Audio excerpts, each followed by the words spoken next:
ہم دیکھیں کہ کیسے توشہ خانہ سے گاڑی نکل گئی اور گھڑی پھنس گئی۔ توشہ خانہ کی گھڑی اور گاڑی کی کہانی بڑی دلچسپ ہے۔ قومی احتساب بیورو نے جب چاہا، جسے چاہا اور جس نقطے پر چاہا وہاں پھنسا لیا۔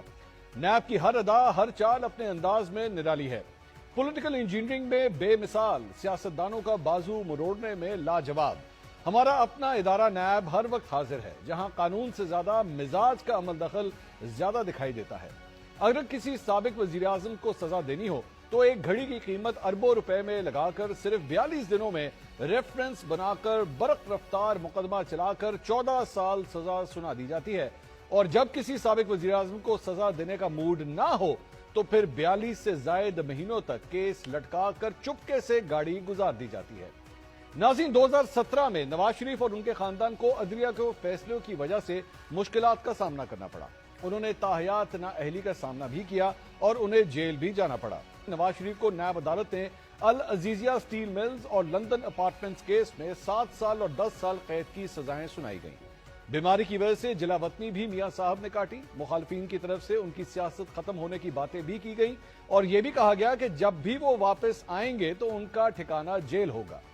4 سال ملک سے باہر رہنے کے بعد جب 21 اکتوبر کو نواز شریف وطن واپس آئے تو پتہ نہیں کون سی جادو کی چھڑی ان کے پاس تھی کہ ان کے لیے آسانیاں ہی آسانیاں پیدا ہونا شروع ہو گئیں۔ ان کے پاکستان میں تشریف لانے سے پہلے ہی بائیو میٹرک کے بغیر ان کی حفاظتی ضمانت کی درخواست منظور ہو گئی۔ اس وقت کی پنجاب کی نگراں حکومت بھی میاں صاحب کو ریلیف دینے میں آگے تھی۔ انہوں نے بھی العزیزیہ ریفرنس میں نواز شریف کی سزا معطل کر دی۔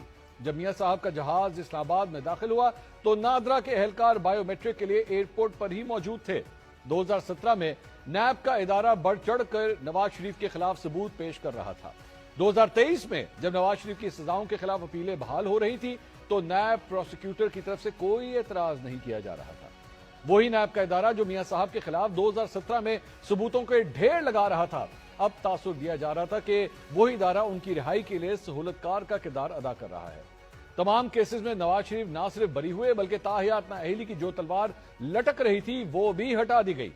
ایک کیس ایسا تھا جس میں لگتا تھا کہ میاں صاحب کے لیے مشکلات پیدا ہو سکتی ہیں، وہ تھا توشہ خانہ کیس کا، کیونکہ جب بھی میاں صاحب کے خاندان سے توشہ خانہ کے تحائف کے حوالے سے پوچھا گیا تو کوئی تسلی بخش جواب نہ مل سکا۔ میاں صاحب نے 2008 کے اندر مرسیڈیز کیوں لی؟ کون سی مرسیڈیز؟ یہ بھی توشہ خانہ کی گاڑی تھی جو 1991 میں ان کو لاٹ ہوئی تھی۔ یہ 2008 میں اس کی ویلیو لگوائی گئی 42,55,919 روپے اور 6,36,888 روپے دے کے یہ گاڑی توشہ خانہ سے لے لی گئی۔ یہ کیوں ہوا؟ میری بات سنیں، یہ اگر ہوا ہے تو یہ اگر ہوا، میں آپ کہہ رہے ہیں نا، میں آپ کی بات کا جواب دے رہا ہوں۔ اگر یہ گاڑی آپ کہتے ہیں ٹھیک آئی ہے تو اس کے اوپر قانون اپنا راستہ دے گا۔ یوسف رضا گیلانی صاحب نے ایک اسپیشل جو ہے وہ آرڈر نکالا اور ان کو کلیئر کر دیا، جبکہ ایکچولی توشہ خانہ کے رولز ہیں، یہ کیبنٹ ڈویژن کا میرے پاس جو ہے وہ نوٹیفیکیشن پڑا ہوا ہے۔ Antique items and vehicles shall not be allowed to be purchased by the recipients, vehicles shall be given to the central pool of cars of the cabinet division. یہ 2007 کے رولز ہیں۔ قانون اپنا راستہ بنائے گا، نہیں لے رہا نا، پھر میں کہہ رہا ہوں قانون اپنا راستہ لے گا، اپنائے گا، اور جو قانون فیصلہ کرے گا ہم سب کو منظور ہوگا۔ ویئر از دس کار؟ یہ مرسیڈیز گاڑی کدھر ہے؟ بات سنیں نا، have you asked your brother یہ گاڑی کدھر ہے؟ میں نے آپ کو اس کا جواب دے دیا، گاڑی کا نمبر بھی ہے میرے پاس۔ میں نے آپ کو جواب دے دیا ہے کہ قانون اپنا راستہ اپنائے گا۔ اچھا، پیریڈ، قانون اپنا راستہ اپنائے گا۔ I've told you۔ Nawaz Sharif صاحب کی مرسیڈیز گاڑی، وہ پتہ لگا کہ جناب 2008 میں انہوں نے ایک مرسیڈیز گاڑی اپنے لیے نکلوا لی۔ کیا ضرورت تھی جبکہ گاڑی الاؤڈ نہیں ہے؟